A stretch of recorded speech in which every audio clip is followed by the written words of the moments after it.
Why does the United States spend so much on defense? Over $880 billion in 2024, more than the next 10 countries combined. And what's really happening with that money? Is it all about national security, or are there hidden dynamics at play? From the outside, the U.S. military budget looks like a massive shield, a necessary wall protecting the country from global threats. But within this wall are layers that impact our economy, shape our technology, and sometimes even spark controversies. Today, we're diving into the 2024 defense budget, dissecting its core components, exploring the reasons behind its staggering numbers, and looking at the roles contractors, innovations, and geopolitical tensions play in this high-stakes chess game. Why so high? To understand the current budget, it's helpful to look at the trajectory.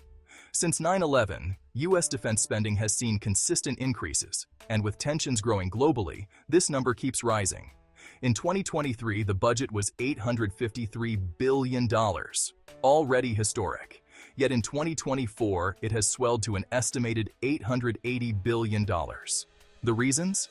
Heightened rivalry with China, Russia's continued aggression in Ukraine, and the demands of maintaining the world's largest, most sophisticated military. Now let's break down how that money's actually spent. Out of the $880 billion, one of the largest portions goes to personnel, our soldiers, sailors, airmen, and guardians. We're talking roughly 1/4 of the total budget. Maintaining a force this size, with nearly 1.4 million active personnel and over 800,000 in reserve, is no small feat. But it's not just about numbers. Quality matters too. The U.S. provides highly competitive salaries, healthcare benefits, and educational incentives, aiming to retain skilled individuals in a competitive job market. And then there are pensions, ensuring support for life, which continues to add up over decades. Next is operations and maintenance, O&M, which consumes about 30% of the total budget. This category covers everything from training exercises to vehicle maintenance and facility upgrades. Think of it as the basic upkeep required to keep the U.S. military operational every single day. With bases across the world and a fleet of aircraft, ships, and vehicles, even small repairs add up. O&M spending is fundamental, but it also reflects the military's global posture. Deployments in Europe, Asia, the Middle East, and beyond require constant resources. A substantial $145 billion goes toward research, development, testing, and evaluation, or RDT&E. This is where the U.S. stays ahead in the global arms race. From hypersonic missiles to AI-driven defense systems, these funds ensure that the U.S. retains a technological edge. For instance, in 2024, a significant chunk is invested in the Next Generation Air Dominance project, set to develop future air combat systems.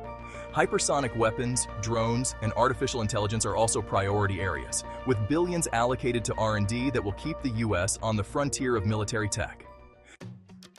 After RDT&E, the U.S. allocates around $140 billion to procurement, acquiring everything from fighter jets to advanced cyber tools.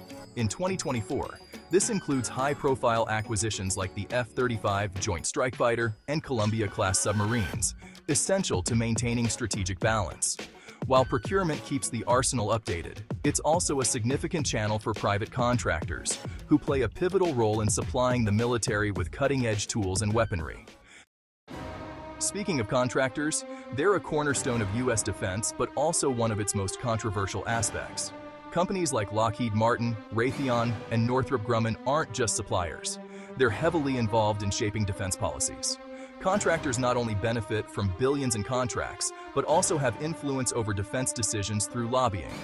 This cozy relationship has raised eyebrows, as some critics argue that contractors drive spending on certain projects, not because they're needed, but because they're profitable. We've all heard the infamous stories of overpriced items like the $10,000 toilet seat or the $500 wrench. These aren't just urban legends. Over the years, government audits have uncovered countless cases where contractors overcharge, leading to bloated costs. In response, the Pentagon has vowed to tighten oversight, but the challenge remains: balancing necessary partnerships with these companies while keeping spending in check. Why does the US need such a hefty defense budget? Look no further than the headlines. China's assertive actions in the Indo-Pacific, Russia's moves in Ukraine, and Iran's nuclear ambitions are pressing concerns. US military spending is, in part, about power projection, showing the world, and particularly its adversaries, that it can respond rapidly and decisively. In places like the South China Sea, the Persian Gulf, and Eastern Europe, a strong military presence serves as both a deterrent and a stabilizer. Now the big question, what else could $880 billion do? Yet, the budget raises questions domestically. Imagine what could be achieved if even a fraction of this budget went toward healthcare, infrastructure, or education. For instance, just 10% of the military budget could fund free college tuition for millions.